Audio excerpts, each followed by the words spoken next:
Hi friends, magandang gabi po sa inyong lahat at salamat po sa pagsama sa amin sa gabi ito saan man kayo naaabot ng aming broadcast.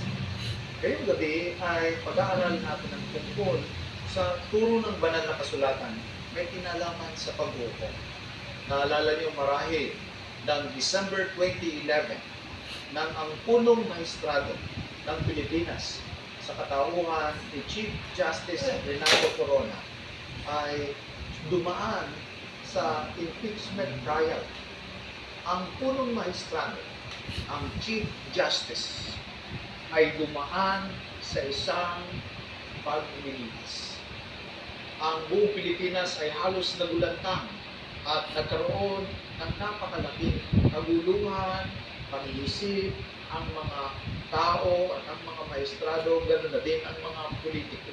Maraming nagsasabi na ang bagay nito ay politically motivated, yung iba naman ay nararapat lamang na sundin ang due process control. But can you imagine na ang Chief Justice ay dumaan mismo sa paglilitis? Sa banal na kasulatan, hindi lamang ang punong maestrado ang dadaan sa paglilitis o sa paghukom, kundi tayong lahat ay itinuturing ng banal na kasulatan na dadaan sa paghukom. Sa aklat ng Gawa, Kapitulo 17, ang talata ay 31, ay ganito ang sinasabi ng banal na kasulatan. Siya'y nag-akda ng araw upang hukuman ang sanlibutan. Bagaman sa maraming kapanahunan tayo ay observer lamang at hindi man tayo nakapasok mismo sa korte in person, tayo mismo ay harap sa hukuman ng ating Panginoong Diyos. Ang paghukom na ito ay inilarawan sa aklat ng Daniel, Kapitulo 7, talata ay 10 at patuloy.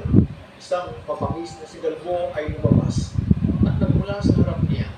Mga libo-libo ang naglilingkod sa kanya at mga 10,000 na 10,000 ang nagsitayo sa harap niya. Ang kahatulan ay nalagdag at ang mga aklat ay nabuksan.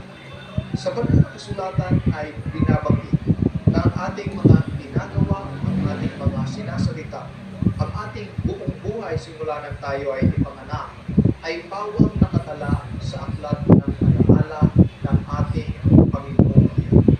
Sa madaling sabi, walang nalilingid, walang sekreto sa ating Panginoong Diyos. At ito ay bubuksan kapag ang bawat isa sa atin ay hukuman na. Sa Apokalipsis 14:7, ang panawagan ng pagbabalik sa ating Panginoong Diyos ay ang pangunahing kadahilanan ng paghukom. Ang sabi sa 14:7 ng Apokalipsis at sinasabi niya ng malakas na tinig, matakot kayo sa Diyos at magbigay kalwalhatian sa Kanya sapagkat dumating ang panahon ng Kanyang paghatol.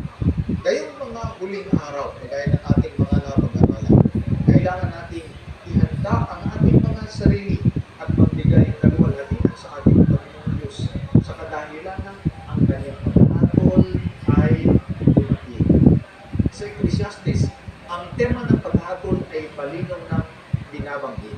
Lumakad ka, sabi ng Haring Solomon, sa nasa ng iyong mata at puso. Ngunit alalahanin mo na ang lahat ng ito ay dadalhin ng Diyos sa kapunan. Pagkaman ang buhay na ito, ang sinasabi ng iba ay kanilang pag-aari at sila ang susunod. Ngayon naman, sinasabi ng banal na kasulatan na tayo ay magsunod